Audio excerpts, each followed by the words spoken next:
कौसल्या सुप्रजा रामपूर्वा सन्ध्या प्रवर्तते उत्तिष्ठ नरशार्दूला कर्तव्यं दैवमाह्निकम् कौसल्या सुप्रजा रामपूर्वा सन्ध्या प्रवर्तते उत्तिष्ठ नरशार्दूला कर्तव्यं दैवमाह्निकम् उत्तिष्ठोत्तिष्ठ गोविन्द उत्तिष्ठ गरुडध्वज उत्तिष्ठ कमलाकान्ता त्रैलोक्यं मङ्गलं कुरु उत्तिष्ठोत्तिष्ठ गोविन्द उत्तिष्ठ गरुडध्वज उत्तिष्ठ कमलाकान्ता त्रैलोक्यं मङ्गलं कुरु मातः समस्त जगतां मधुकैटभारे वक्षो विहारिणि मनोहर दिव्यमूर्ते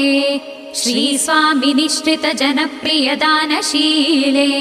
श्रीवेङ्कटेश दयिते तव सुप्रभातम्।